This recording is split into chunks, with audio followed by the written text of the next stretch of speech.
Welcome to the Sperry-Gorske section of Westwood Cemetery. I represent both the Sperrys and the Gorskes because I'm Helen Gorske Sperry.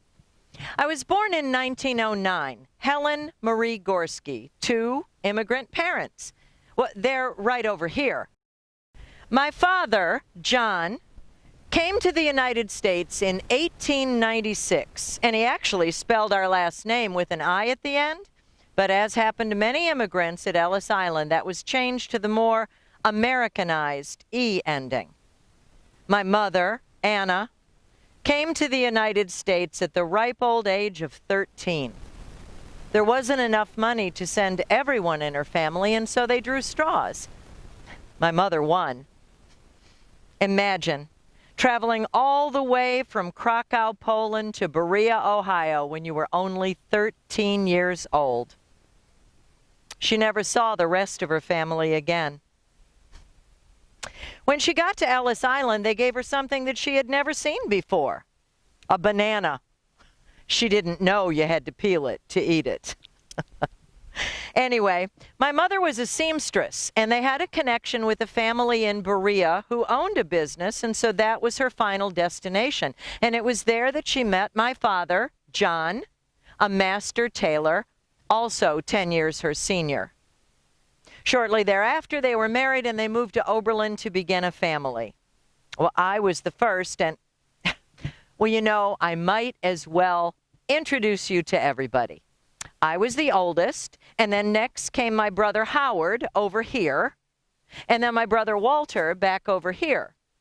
Now, the only one not with us is our youngest brother, Paul. He passed away down in Florida and is buried there alongside his wife, Jackie. Now, my parents told me that I could be anything I wanted to be, and that is exactly what I set out to do. As soon as I graduated from Oberlin High School, I enrolled in the Oberlin Business College, and I wasn't even finished with my studies there when I was hired by Louis Bergner. He had opened an insurance and real estate office in downtown Oberlin in 1898. Still open today. Owned and operated by my very own nephew, John Pittman Gorske, meaning that our little office has had over 123 years of continuous service to our community. Anyway, by 1948, it was mine. I bought it. And when my brother Paul was released from his duties with the Navy following World War II, I invited him to come buy in and be my partner. Well, by that time, I was married to my sweetheart, Chuck Sperry, hence the name change from Bergner Agency to Sperry-Gorske. Ah, Chuck. You know, it's because of him. No, to be completely honest, it's because of his father, Elmer, that we are all able to be here together today. You see, Elmer bought this section of Westwood Cemetery back in 1907. Thank you, Elmer. But I'm sorry, it is the office that you really want to know about. Well, there we were, right in the middle of downtown. Now, I loved it. It was as though we could feel the pulse of the city. Now, across the front of the office was this big, long counter, and our desks were immediately behind it so that anyone who came through the front door could see us right away. I had begun a postcard collection depicting early scenes of Oberlin, and it was my idea to put those postcards underneath that counter. Do you know that people would come in just to gaze at those postcards?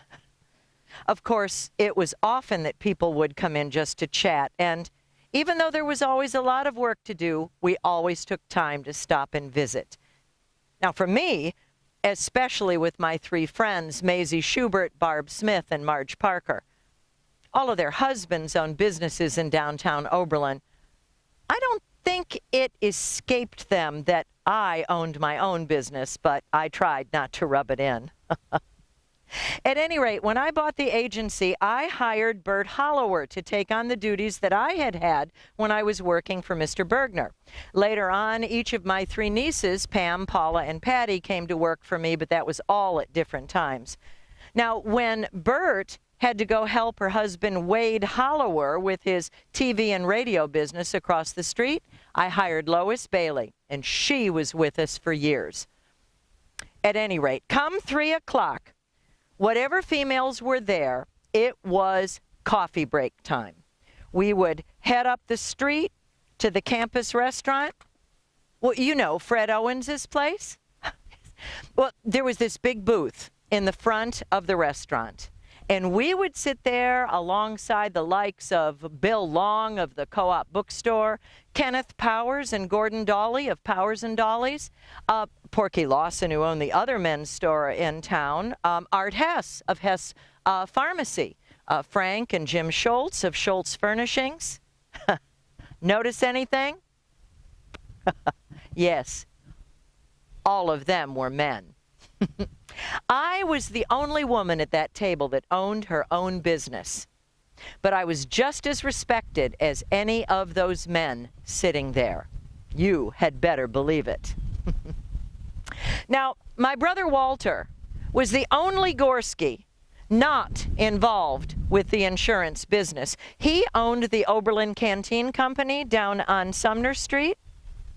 When his wife, Doris, and 2 of their daughters were in a terrible automobile accident with a semi, I put a blackboard in the front window of Sperry-Gorske, and daily I would post notes about their road to recovery. You know, pretty much everyone in town stopped by to check in. Everybody was very worried about Doris. It took her over a year to get over her injuries. Now, my brother Howard contracted TB during World War II. And as though that wasn't bad enough, his wife Amy took off with another fella while he was fighting the war, ended up taking their only son. You know, Howard was never the same again. But as soon as he was well enough, Paul and I offered him a job in the office. Now, he was never part owner, but at least he had himself a decent job. You know, one of Howard's favorite things was selling real estate, and I have to admit he was the most honest of all real estate salesmen. Fella up on Shepherd Circle tells the story that he had to wait until Howard no longer had the listing to buy his house because Howard was convinced there was too much wrong with it. Listing goes to another agent, the fella bought it and lives in it to this day. Anyway, most people appreciated Howard's honesty. You know, the insurance business itself was different back then. We figured all the policies in-house, wrote up the accident reports, and people paid their premiums directly to us instead of to the company. Very different indeed. Well, you know, there was this one fellow, offspring of Polish immigrants, much like myself, and his wife was supposed to pay the insurance premium. So he came in one Saturday to see if she had. She hadn't, and indeed she had run up quite a bill. So we made a deal. We made up a separate card, and he came in every Saturday to pay down that balance bit by bit.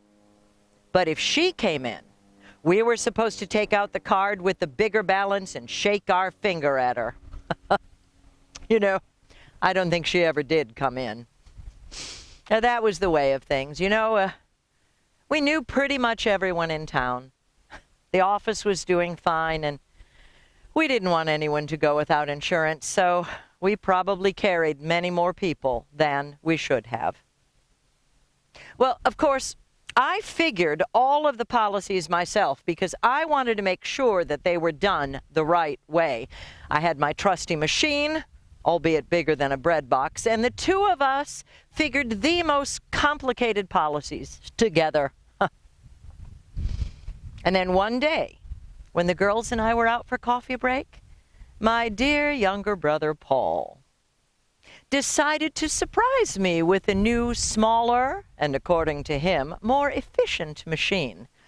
Well, he thought that was wonderful. But I threw such a hissy fit, I made him chase down that salesman and get my old machine back. We were together until the day I retired. course, I retired before I wanted to. You see, all of us Gorskes started smoking at an early age. It was just the thing to do back then. Cancer killed my brother Walter when he was 67 years old. Emphysema took Howard when he was 73, and emphysema took my life when I was only 68 years old. I wonder when I might have retired had it not been for that. You see, I love the work. I love the people that I saw every day. And if I want to be brutally honest, I never really did trust anybody else to do the work the right way. And for the sake of my dear Chuck Sperry, I do regret that. You see, Chuck always wanted to travel, but I would never take the time away. Most traveling he ever saw was during World War II. Now, he was almost 40 when they drafted him, and so he never did see combat. But first they shipped him off to California for training and then over to Africa to repair airplanes.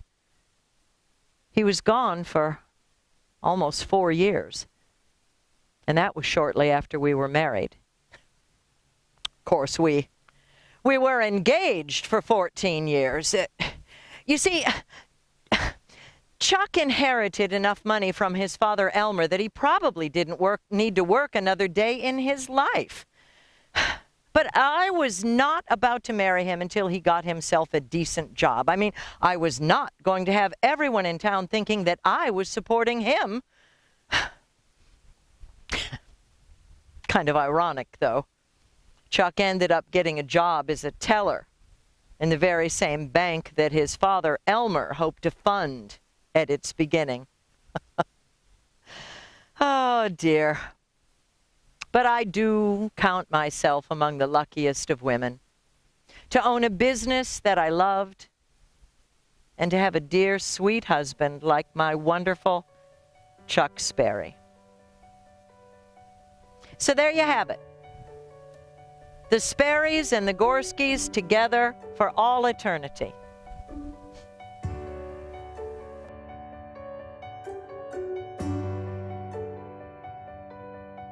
Well, hello. My name is Pat Gorske Price. I'm the youngest daughter of Walter and Doris Gorske. And my Aunt Helen and Sperry-Gorske both played really important parts in my life. I remember one night I said to Aunt Helen, when can I start working at the office? I was 12 years old. Aunt Helen said, how about tomorrow? And that was the beginning. I worked there on weekends and during summer vacations from the time that I was 12 until I was 22. And I learned a lot, not only about the insurance business, but maybe even more importantly, I got to spend a lot of time with my extended family, which was very, very special. So when this cemetery project came up, I knew right away that I wanted to be my Aunt Helen. And as it turned out, as I was researching, I realized it was going to be about my extended family. And that made it very, very special for me. I hope that you enjoyed watching it and that maybe it brought back some memories for you, just as it brought back many memories for me.